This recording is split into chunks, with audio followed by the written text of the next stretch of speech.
Good afternoon. This is Woody Collins with Congo Helping Hands, and we are here for another episode of Talking About Congo.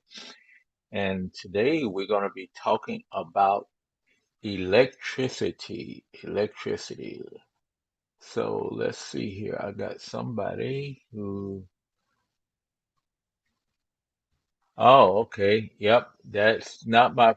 Uh, Frank is saying that my background is not in Indy. Nope, it's in the Congo. So, anyway, we want to discuss electricity. When I first went to the Congo back in 1998, I went out to the village, and so I was out there and I realized that they had no electricity. They had some, I don't even think they had a generator at the time. So we were using candles, battery powered lights, and things like that. Then in Kananga, we drove to Kananga is a city, and out there they had limited electricity. Uh, I don't even think it came on to maybe about 8 o'clock at night. And then in Kinshasa, they had electricity where we were there. So you got three levels of electricity. You have supposedly, as I would say, in theory, you have electricity that's in Kinshasa.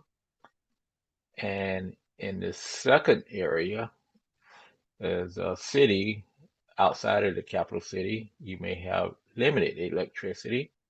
That means, say, it comes on for maybe 3 or 4 hours a night, and you have that's your electricity source, and it's on a grid uh, if you're connected to the grid. Then third is out in the rural areas, in the villages, you don't have no electricity. But how do you survive in a situation like that? Well, first thing is you have has come about now is solar electricity. And solar is you to set up your own power plant. First thing you need is the equipment, and that's solar panels and a battery, because solar panels only produce electricity when the sun is shining, and so you need to store up that energy somehow so that you can use when you don't have sun at night and you want electricity. So you have some type of battery. You can get different gel batteries or different types of batteries, or you can just take a car battery. That will also do it. So uh, So that's what you need. At minimum, you need the panels, probably some wiring, and a car battery. Now, but what you also would need is the appliances. The first thing you need is some type of light. So if you're using a 12-volt battery, you need 12-volt lights.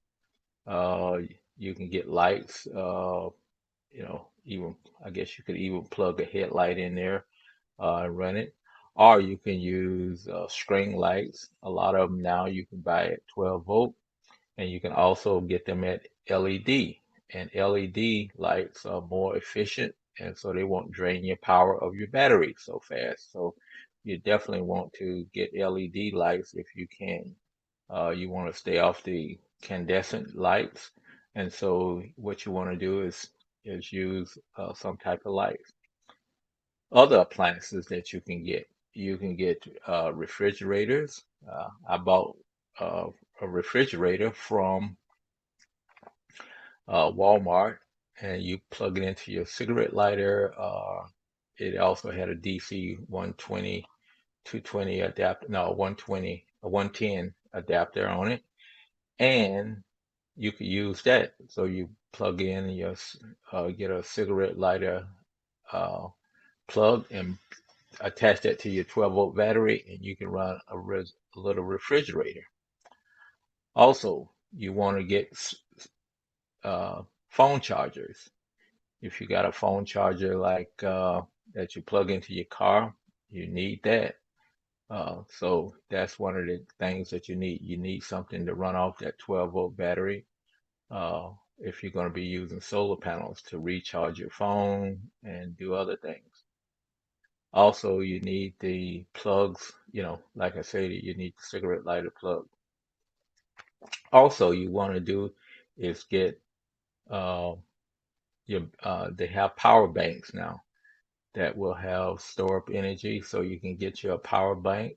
And the power bank, when you don't have electricity, you can charge up phones, you can run lights off of these power banks. You can get possibly to get one that's somewhere around 17 to 18,000 milliamps up to 2,000, 20, 22,000. And the by using those, you can also carry those with you in your bags on an airplane. The airline regulation says they don't want batteries over a certain amperage, but I've never had mine checked or never, uh, but that's the rule. So you can try to get a bigger one if you want to, you know, get away with it. Or if, unfortunately, if it gets collected at the airport, you lost your battery and you'll be out of luck when you get to the Congo. Also, if you own the grid, you're going to get that electricity for maybe 3 to 4 hours a night. At that time, you want to charge up everything that you got, make sure it's charged up. Say your phone, you charge that up. And you also, when the lights goes off, you want to put that phone on the on battery saving. A lot of the new phones have battery saving where it will cut off the internet, it will cut off the different things, lower the power so that you can save energy because you got to wake up the next day and use your phone the next day, so you want to have as much energy as possible. So if it's at 100% and you cut everything off, even shut it off, you will have 100% the next morning, so you can have. So that's one way to do. Also, if you got some appliances that's say 110 or 220 in the Congo, you can run those during that hours it's on. My roommate, he likes to bake, so he even bought a little oven that's 20, and he bakes uh, stuff when the electricity comes on.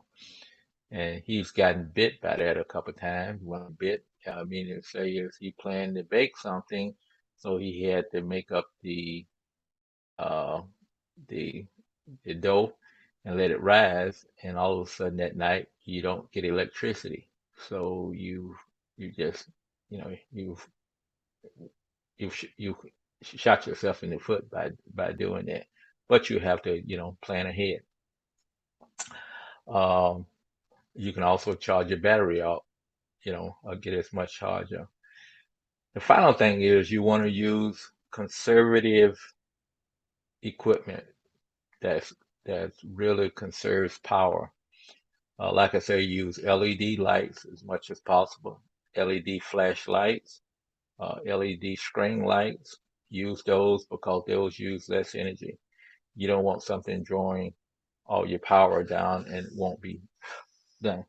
Also, if you're gonna have uh, coffee pots, you don't have a coffee pot because that's gonna draw a lot of electricity. You want to maybe have some type of coffee press that you can put hot water into it and press a cup of coffee versus trying to, uh, you don't use a Keurig or you don't use a coffee pot unless you're going to have one of the old percolators that you set on a wood stove or a gas stove. And that brings up the point we use a lot of petrol for cooking and stuff. So we use like a gas burner stove, but it's kerosene with the wick, and you use that to light up your electricity. I mean, light up your food, cook food on it, and you can get those. And if you want to spend a lot of money, get a double burner, or you can just get a single burner you can get those. So that's how you kind of survive when you're in the Congo without any electricity or limited electricity.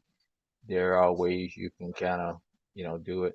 One of the things that we always said when we first came back from the Congo is we need to go over to a camping store and look at what they got in camping stores because that's the conditions you'll be in the rural areas. Just like when you go camping somewhere and you're roughing it, you're going to be on those, uh, getting those things that don't use any batteries or battery powered or something.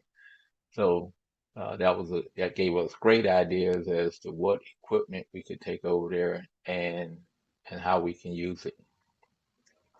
So that's how you survive on limited power or no power. And even you would be surprised, you occasionally in the city the lights goes off. I remember once we were in the city at the hotel, and we had just came back from Kananga where we had limited power, and we had also been out to the bush where we had no power.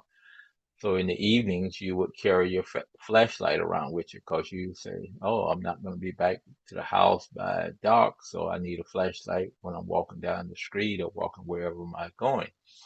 Because there's no street lights, of course, since they don't have any power. So you have your flashlight, and that was just standard operating procedure. We would have our flashlights, and the lights went out one night, and all the people who been staying there a while, they were panicking. Oh, we need to go find lights, go get candles. Well, we just reached in our pocket and pull out our flashlight because we were used to that kind of stuff. So that's how you do it.